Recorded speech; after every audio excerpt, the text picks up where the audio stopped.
क्या कोई जिंदा शख्स अपनी खुद की अर्थी निकालकर अपना ही अंतिम संस्कार कर सकता है?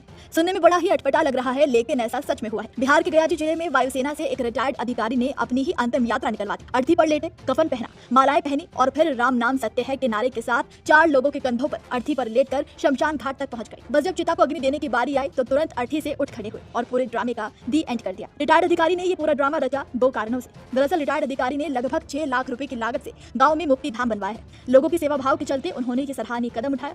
दरअसल ग्रामीणों के मुताबिक बरसात के दिनों में शवों का दाह संस्कार करना बेहद मुश्किल हो जाता था, क्योंकि नदी में पानी भर जाने से शव जलाने की जगह नहीं बचती थी। इस समस्या को देखते हुए मोहनलाल ने अपने निजी खर्च से गांव में ही एक पक्का मुक्ति धाम बनवाया, ताकि किसी को दाह संस्कार के समय दिक्कत ना हो। मुक्ति धाम बनवाते हुए मोहनलाल ने लोगों की सुविधा का पूरा ध्यान रखा। मुक्ति धाम में उन्होंने शव के लिए शेड, आने वाले ग्रामीणों के बैठने के लिए छायादार चबूतरा और पीने के पानी की सुविधा के लिए हैंडपंप भी लगवाया। लेकिन इस मुक्ति धाम के बारे में लोगों को बताने के लिए, प्रचार प्रसार करने के लिए जो तरीका अधिकारी ने निकाला, उसने ग्रामीणों के होश उड़ा दिए। दरअसल इस सामाजिक कार्य के उद्घाटन और प्रचार के लिए मोहनलाल ने खुद गाजे बाजे के साथ अपनी अर्थी यात्रा निकाली, जिसे पूरा गांव अचंभित रह गए। अर्थी पर लेटकर उन्होंने मुर्दों की तरह अपने ऊपर मालाएं डलवाई, कफन पहना और फिर शमशान घाट पहुंच गए। राम नाम सत्य है की गूंज के साथ गांव से अंतिम यात्रा इसी मुक्ति धाम में लाई गई और फिर मुक्ति धाम पहुंचकर उन्होंने पुतले का दाह संस्कार कर इसका उद्घाटन किया।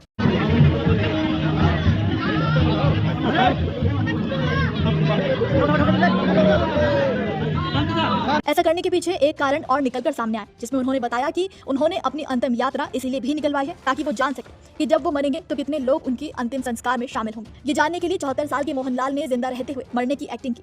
उनकी इस अंतिम यात्रा में सैकड़ों लोग शामिल भी हुए। अंतिम यात्रा धूमधाम से निकाली गई, जिसमें बैंड बाजे के साथ राम नाम सत्य है के नारे लगाए गए। इस दौरान साउंड पर चल उड़ जा रे पंछी अब देश हुआ बेगाना की धुन भी बज रही थी, जिसके बाद सामूहिक प्रतिभोज का आयोजन भी किया गया। जिसके बाद इस घटना की आसपास के इलाकों में काफी चर्चा है। मोहनलाल गया जिले के गुरारू प्रखंड के कोचा गाँव के रहने वाले हैं। वो वायुसेना में वारंट पदाधिकारी के पद पर कार्यरत थे। उन्होंने बताया कि मैं ये देखना चाहता था कि मेरे अंतिम संस्कार में कौन कौन शामिल होता है।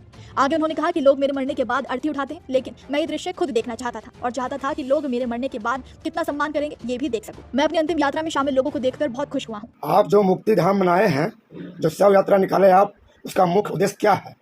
मैं भारतीय वायुसेना के से रिटायर होने के बाद मेरी हार्दिक इच्छा रही कि देश की सेवा के बाद मैं अपने गांव और समाज की सेवा करें, ठीक है ना। इसके बाद मुझे गांव में आने के बाद मुझे बहुत बड़ा एक धार्मिक स्थल को उत्थान करना था, लेकिन किसी कारणवश नहीं कर सका। तो मुझे मन में आया कि दूसरा कोई ऐसा बेहतर काम कर दें जो आने वाली पीढ़ी हमें याद करे और लोगों को इससे बहुत पड़े, क्योंकि यहाँ पर श्रद्धा गिरा जो बना है मुक्ति धाम, वह मुक्ति धाम बरसात के दिनों में हमारे सब को जलाने के लिए बहुत कठिन होता था। इसके भाव को लेकर मेरे मन में लगा कि क्यों न सबके लिए एक मुक्ति धाम बना दिया जाए। यही मेरी भावना थी और आगे भी हम समाज के लिए बहुत कुछ करना चाहते हैं। इस घटना का वीडियो वायरल होने के बाद पूरे जिले में चर्चा हो रही है। गांव के लोग रिटायर्ड अधिकारी की बहुत इज्जत करते हैं। उनका कहना है कि मोहनलाल सामाजिक कार्यों में सबसे आगे रहते हैं। उनकी पत्नी की 14 साल पहले मौत हो गई थी। उनके 2 बेटे और एक बेटी है। एक कलकत्ता में डॉक्टर है और दूसरा शिक्षक पद पर कार्यरत है। तो वहीं एक लड़की है जो धनबाद में रहती है। आपको रिटायर्ड अधिकारी का ये तरीका कैसा लगा, हमें कमेंट में जरूर बताइएगा। नमस्कार, मैं हूं मानक गुप्ता। अगर आपको हमारा ये वीडियो पसंद आया हो तो इसे लाइक और शेयर जरूर करें और हाँ, हमें सब्सक्राइब और फॉलो करना ना भूलें, ताकि आप देश और दुनिया की कोई खबर मिस ना करें। तो जुड़े रहिए हमारे साथ और देखते रहिए News 24।